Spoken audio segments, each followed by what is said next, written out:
And lo and behold, everything is great.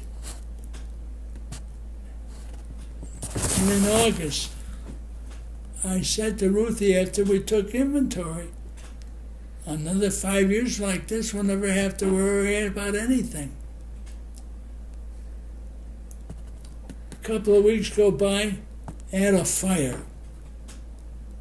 And the big warehouse burnt down. With almost $600,000 worth of inventory. That's how we had grown.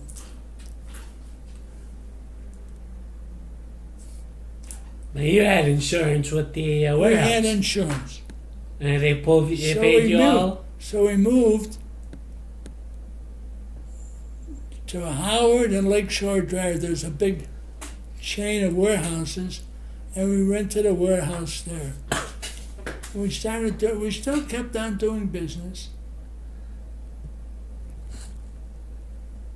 But Jerome and I never got along.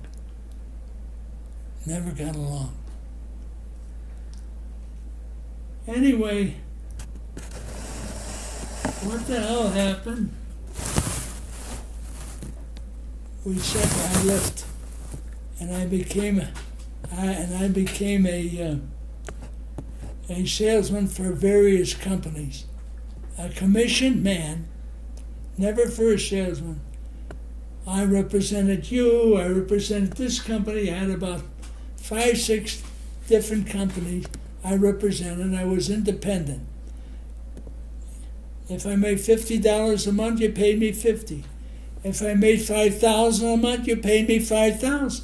That was our agreement.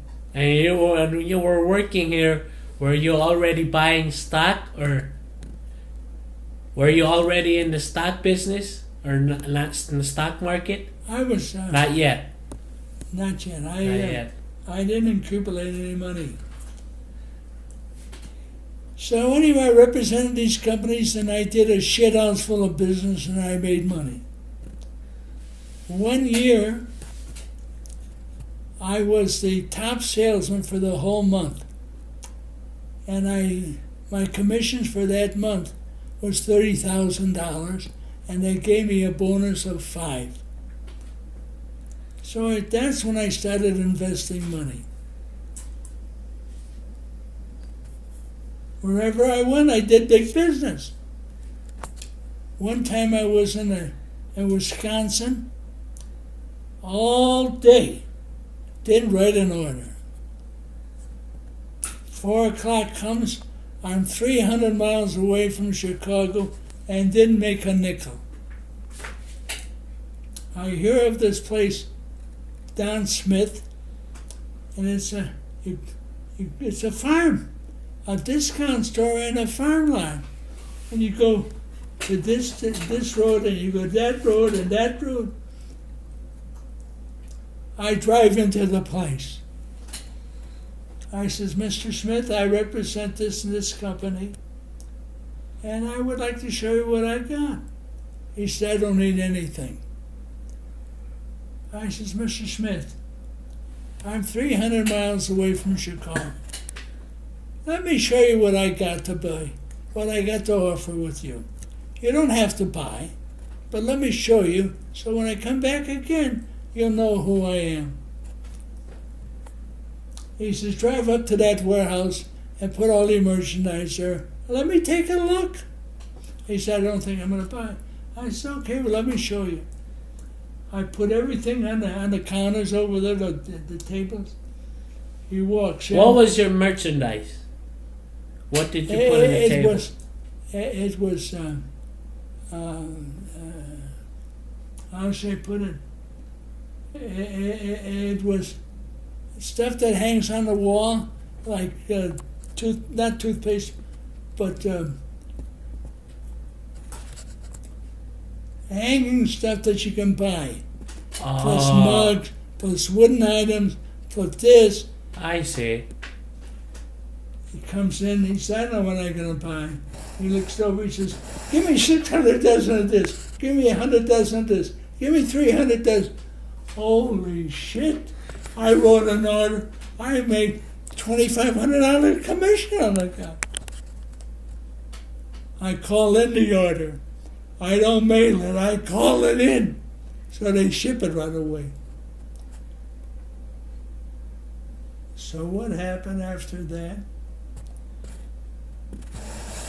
I was a salesman. Anyway, I belonged to a salesman's group. I made myself known. I began to write their paper.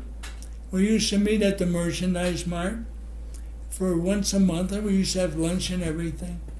And there was a guy by the name, I can't remember. Anyway, he used to make trips. We used to travel the world with him. So one time we went to Japan, one time we went to Hong Kong, one time we went here.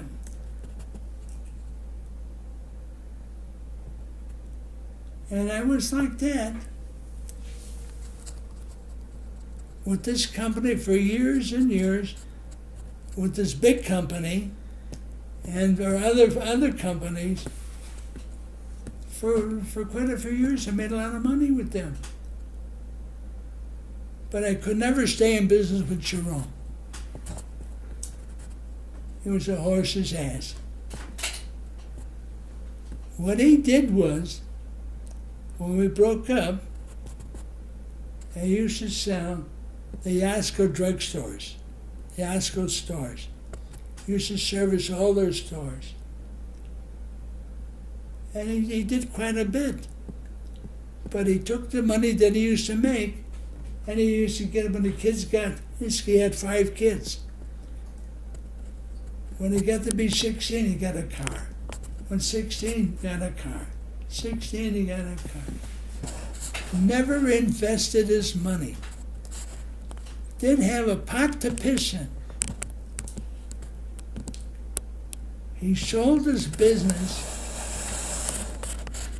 I think for, I don't know what. The guy gave him $50,000, and he owed him $150 more. And he sold it for $200. And he met Darlene. Darlene was a terrific real estate, and she made a lot of money. So anyway, they met each other, and they moved to Arizona.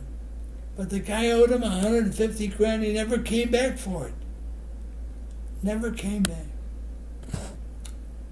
Anyway, they moved to Arizona in a very, very terrific spot, had a beautiful home, and they started selling real estate and making money.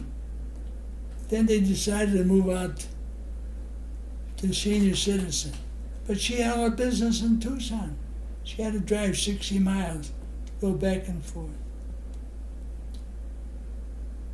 And all the money that he made never had a pot to piss in. And then he has a son. They were in business. They were selling ladies' hosiery for heavy-set women. And they made contact with quite a few people to do business with them. And they rented, like these warehouses, they rented space there. They're doing business. That's all. That's as far as I know. He made a shit house full of money. He didn't invest a dime. Not a dime. When it came to money, she was making the big money. What the hell difference does that make? Anyway, I was for 18 years as a salesman. 18 years traveling 2.5 states. Wisconsin, Illinois, and Indiana. I had customers you couldn't take it away from me. That's how I was with my customers.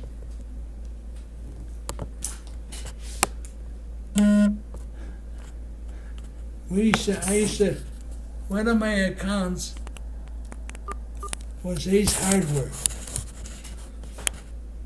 They used to have shows twice a year for their customers.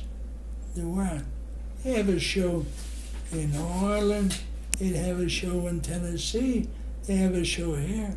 So we used to go to these shows, and then we would make a vacation for a week or two. And Ruthie used to travel with me.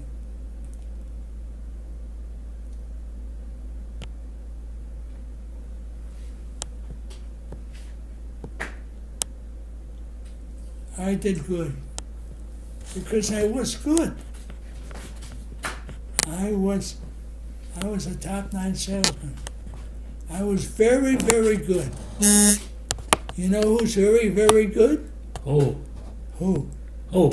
Who? Who? Jay. He's a terrific salesperson. I'm very good and he's very, very good.